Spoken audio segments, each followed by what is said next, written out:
Students आज हम करेंगे एक्सरसाइज 1.3 का क्वेश्चन नंबर 33। तो इसमें भी हमने यही फाइंड करना है कि क्या ये फंक्शन जो है वो x इज़ इक्वल टू 0 के ऊपर कंटिन्यूस है या डिसकंटिन्यूस है।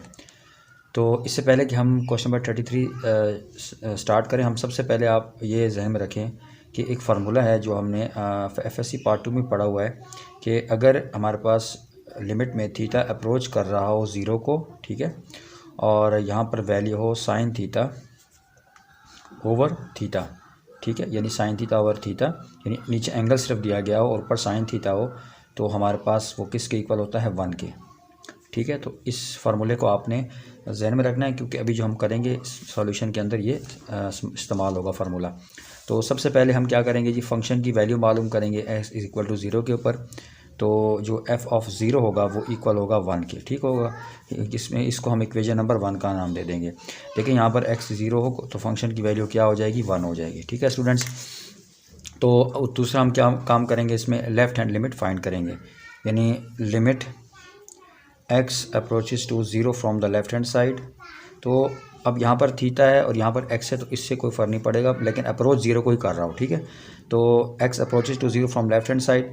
तो अगर आप फंक्शन में देखें जो पीस वाइज फंक्शन हमें दिया गया है, इसमें x अप्रोच कर रहा है 0 को, यानी x 0 के इक्वल नहीं है, तो फिर ये वाला फंक्शन हम यूज़ करेंगे, ठीक है, यानी limit x approaches to 0 from left hand side. तो यहाँ पर आ जाएगा हमारे पास साइन 2x ओवर x, ठीक है। अब यहाँ से हमने इस फार्मूले की तरफ गौर करना है कि यहाँ पर साइन थीटा है तो नीचे वही एंगल दिया गया है, तो हम ये वाला फार्मूला यूज़ कर सकते हैं यहाँ पे, क्योंकि x भी अप्रोच कर रहा है 0 को, और दूसरी कंडीशन क्या थी कि यहाँ पर एंगल सेम होना चाहिए जो यहाँ पर मौजूद है, ठीक है। तो एंगल अगर आप यहाँ देखें तो हमारे पास ये मौजूद है, यानी 2x, ठीक है। तो हमें यहाँ पर भी क्या चाहिए, 2x चाहिए, x तो मौजूद है, हमें 2 चाहिए, तो हम यहाँ पर क्या करेंगे, 2 मल्टीप्लाई भी कर देंगे यहाँ पर नीचे इसके साथ, और यहाँ पर ऊपर भी मल्टीप्लाई कर देंगे, ठीक है, यानी यहाँ पर डिवाइड भी कर देंगे उधर मल्टीप्लाई भी कर देंगे, ठीक है। तो अब देखिए यहाँ पर ये फॉर्म बन गई है, ठीक है। लेकिन उससे पहले हम क्या करेंगे कि ये जो 2 है ये पहले लिख लेंगे इसको, और limit x approaches to 0 from left hand side sine 2x over 2x, ठीक है। अब ये अगर आप देखें तो ये कंप्लीट ये वाला फार्मूला बन रहा है, इसको हम 1 के इक्वल लिख सकते हैं क्योंकि यहाँ पर किसके इक्वल है, ये 1 के इक्वल है। तो लिहाजा 2 multiply by 1 is equal to, ये हमारे पास हो जाएगा 2, ठीक हो गया। अब आप देखें हमारे पास जो फंक्शन की वैल्यू थी वो 1 थी, और जो हमारे पास लेफ्ट हैंड लिमिट आई है वो हमारे पास क्या आई है 2। तो लिहाजा हम लिखेंगे as f of 0 is not equal to limit x approaches to 0 f of x, या फ्रॉम लेफ्ट हैंड साइड। तो हैंस f ऑफ x यानी जो फंक्शन है वो क्या है, डिसकंटिन्यूस है, function is discontinuous at x equal to 0 के ऊपर। जिस अब हम करेंगे क्वेश्चन नंबर 34। तो इसमें भी हमें पीस वाइज फंक्शन दिया गया है और हमें ये प्रूव करना है कि क्या ये फंक्शन x इक्वल टू 0 के ऊपर कंटिन्यूस है या कि नहीं है। तो सबसे पहले हमने फंक्शन की वैल्यू मालूम करनी है x इक्वल टू 0 के ऊपर। तो जो फंक्शन की वैल्यू आएगी जब x 0 होगा तो हमारे पास क्या आ जाएगी, 2/3 आ जाएगी। तो ये हमारे पास इक्वेशन नंबर 1 हो जाएगी। अब स्टूडेंट्स आपने इस फार्मूले को ध्यान में रखना है, लिमिट थीटा जब अप्रोच करेगा 0 को तो साइन थीटा ओवर थीटा किसके इक्वल होगा, 1 के इक्वल होगा, ठीक है। तो ये मैंने साइड पे लिख दिया ताकि आपको ये फार्मूला ध्यान में रहे। तो अब हम इसकी लेफ्ट हैंड लिमिट फाइंड करेंगे, limit x approaches to 0 from left hand side f of x।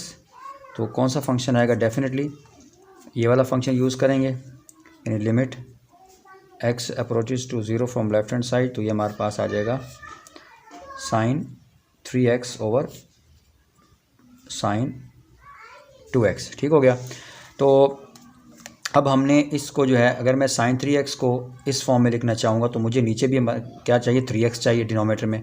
अगर मैं इसको इस फॉर्म में लिखना चाह रहा हूँ तो मुझे इसके डिनोमिनेटर में साइन 2x के नीचे 2x चाहिए, ठीक हो गया। तो यहाँ पर मैं क्या करूँगा, x equal to 0 from left hand side.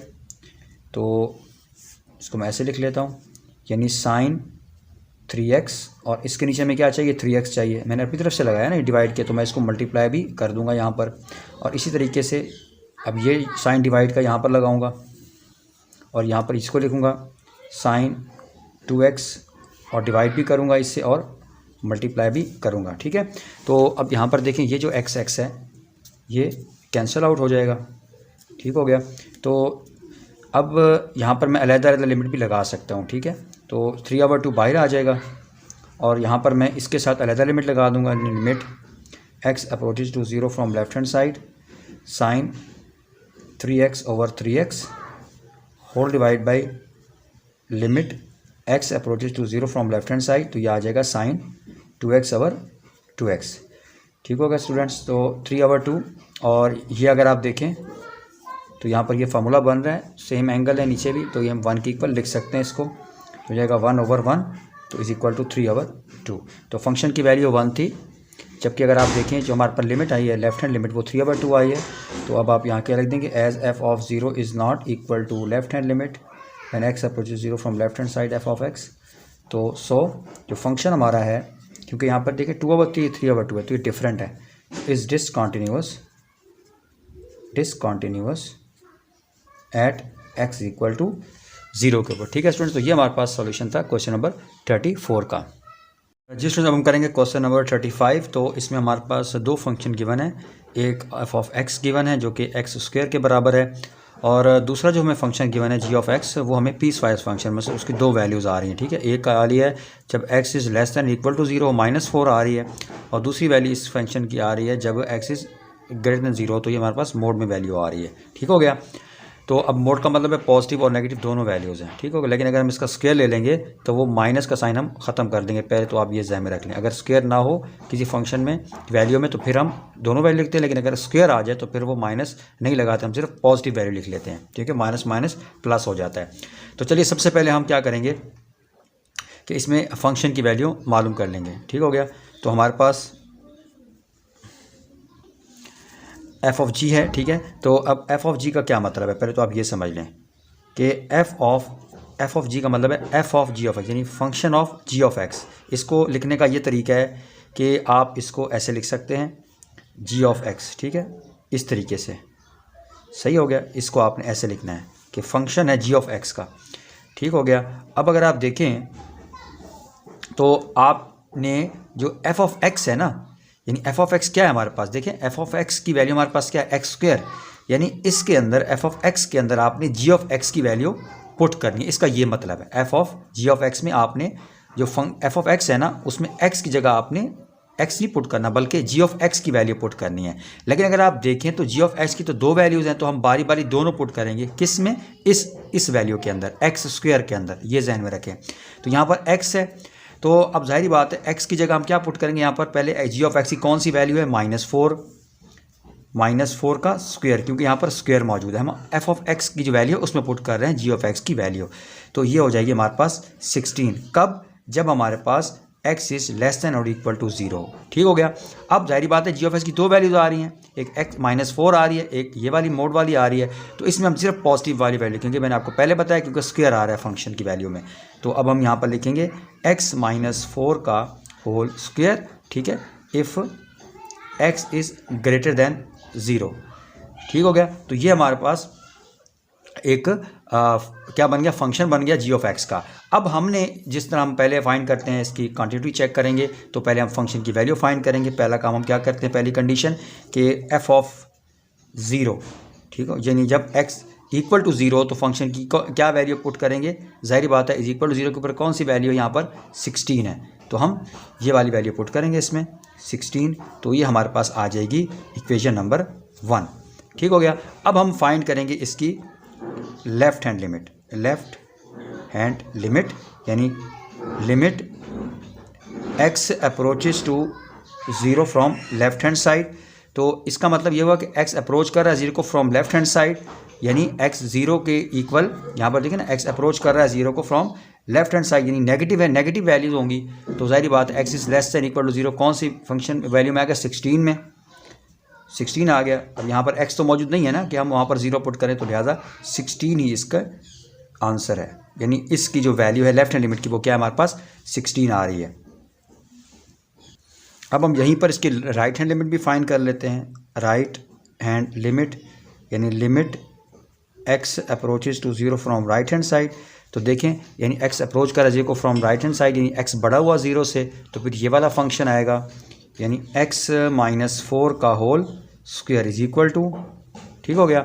अब यहाँ पर देखें एक्स की अगर मैं वैल्यू पुट करता हूँ 0 तो ये 0 हो जाएगा, तो ये हो जाएगा -4 का स्क्वायर, यानी एक्स तो 0 हो गया ना, तो -4 का क्या स्क्वायर आ जाएगा 16। अब स्टूडेंट देखें इसकी लेफ्ट हैंड लिमिट और राइट हैंड लिमिट और फंक्शन की वैल्यू तीनों बराबर हो गई हैं, ठीक है। तो हम यहाँ पर क्या लिख सकते हैं कि हम लिखेंगे कि left hand limit is equal to right hand limit, ये इक्वल हो गया, तो लिहाजा f of g of x, f of x नहीं लिखना आपने, याद रखिएगा f of g of x, या फिर आप यूँ भी लिख सकते हैं कि f of g is continuous at x is equal to 0 के ऊपर, ठीक है। तो उम्मीद है कि आपको इस पार्ट की समझ आ गई होगी। इसमें आप यूँ ही लिख सकते हैं कि अगर पूरा मुकम्मल सवाल आ जाए तो फिर हम ये लिखेंगे केस 1। अब इसका जो पार्ट 2 है उसमें हमने क्या करना है कि फंक्शन की वैल्यू में गिवन है एक्स स्क्वायर, बिल्कुल वैसे ही क्वेश्चन है, लेकिन अब हमने यहाँ पर g of f of x मालूम करना है, ठीक है। इसका मतलब ये हुआ कि जो एफ ऑफ एक्स की वैल्यू है वो जी ऑफ एक्स में पुट करनी है, ठीक हो गया।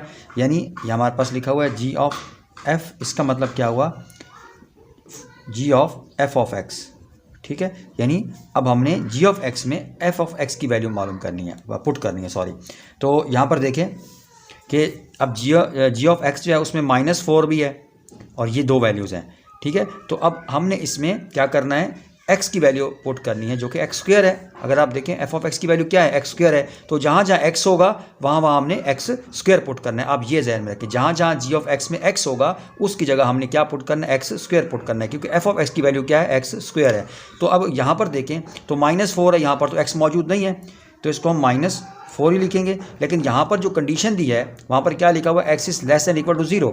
इसका मतलब ये एक्स तो है ना जी ऑफ एक्स में, तो लिहाजा इसकी जगह अब हम एफ एक्स स्क्वायर पुट करेंगे। जहाँ जहाँ भी एक्स होगा मैंने आपको बताया कि वहाँ पर अब आपने एक्स स्क्वायर पुट करना है, तो x square is less than equal to 0, ठीक हो गया। अब ये जो जी ऑफ एक्स की वैल्यू थी, ठीक है, एक्स -4, यहाँ पर एक्स मौजूद है, तो लिहाजा आप यहाँ पर क्या लगाएंगे, एक्स स्क्वायर लगाएंगे, यानी एक्स स्क्वायर -4, क्योंकि अब जहाँ जहाँ जी ऑफ एक्स है वहाँ पे हम एक्स की जगह एफ ऑफ एक्स की वैल्यू लगा रहे हैं जो कि एक्स स्क्वायर है, ठीक है। तो ये हो जाएगा एक्स स्क्वायर, यहाँ पे एक्स ग्रेटर देन 0 है, तो यहाँ पर होगा x square is greater than 0, ठीक होगा स्टूडेंट्स। अब यहाँ पर देखें x is greater than equal to 0, अगर यहाँ पर मैं स्क्वायर रूट भी ले लूँ, तो तब भी मेरे पास क्या आ जाएगा, x is less than equal to 0, ठीक है। अगर मैं स्क्वायर ले लूँ, मतलब एक्स की वैल्यू निकालूँ, तो अब यहाँ पर देखें x square is greater than 0, तो यहाँ पर अगर मैं इसका स्क्वायर रूट लूँ तो मैं यहाँ पर इसको लिख सकता हूँ एक्स इज़ ग्रेटर देन 0, ठीक होगा। ताकि हम जब क्वांटिटी जब चेक करिए, क्यों किया, ताकि जब हम क्वांटिटी चेक करें तो उसमें तो हमने एक्स की वैल्यू को सामने रखते हुए वहाँ पर वैल्यू पुट करनी होती है, ठीक है। तो सबसे पहले मैं क्या करूँगा, इसमें फंक्शन की वैल्यू फाइंड करते हैं पहले, यानी g of f of x, ठीक हो गया। तो अगर हम x is equal to 0 put करते हैं, ठीक है, क्योंकि अब हमें फंक्शन की वैल्यू मालूम करनी है, तो अगर हम एक्स इक्वल टू 0 पुट करते हैं तो कौन सा फंक्शन आएगा, -4 आएगी वैल्यू, तो इसको हम 1 का नाम दे देंगे। तो अब हम फाइंड करेंगे left hand limit x approaches to 0 from left hand side. तो अगर x अप्रोच कर रहा है 0 को from the left hand side, अब यहाँ पर आपने क्या करना है, यहाँ पर मैंने जी ऑफ एफ एक्स लिखा, तो पिछले जो हमने केस 1 था ना उसमें भी हमने यहाँ पर क्या लिखना है, ये देखिए यहाँ पर मैंने एफ ऑफ 0 लिखा है, बल्कि यहाँ पर भी आपने क्या लिखना है, f of g of x, ठीक है। जैसे हमने यहाँ पर g of f of x लिखा है ना, वहाँ पर f of g of x लिखना है आपने। तो यहाँ पर एक्स अप्रोच कर रहा है 0 को from the left hand side students, तो जाहिर बात है यहाँ पर भी -4 वैल्यू आएगी इसकी, is equal to -4 RHL। Right hand limit का फाइंड करेंगे, limit x approaches to 0 from right hand side, इन एक्स जो है वो ग्रेटर देन 0 है, तो एक्स यहाँ पर ग्रेटर देन 0 है, तो ये वाला फंक्शन आएगा मॉड वाला, यानी एक्स स्क्वायर -4, ठीक हो गया। अब हम यहाँ पर वैल्यू पुट करेंगे एक्स की 0, तो 0 -4, और -4 का जो मोड होता है वो 4 ही होता है, ठीक हो गया। तो अब आपने क्या इसमें रिज़ल्ट निकाला कि जो इसकी लेफ़्ट हैंड लिमिट है वो -4 है, राइट हैंड लिमिट 4 है, ठीक है। तो लिहाजा right hand limit is not equal to, sorry चलें ठीक है, लेफ़्ट हैंड लिमिट, तो जो हमारे पास कौन सा फंक्शन है, जी ऑफ एफ, यही था ना कि g of f of x, या यूँ भी लिख सकते हैं is discontinuous at x equal to zero के ऊपर। तो ये था इसका केस 2 और ये हमारे पास इस चीज़ का आपने ध्यान रखना है, यहाँ पे आपने f of g of x लिखना है, ठीक है। तो ये था हमारे पास सोल्यूशन क्वेश्चन नंबर 35 का, जो कि लास्ट क्वेश्चन था आपका एक्सरसाइज 1.3 का।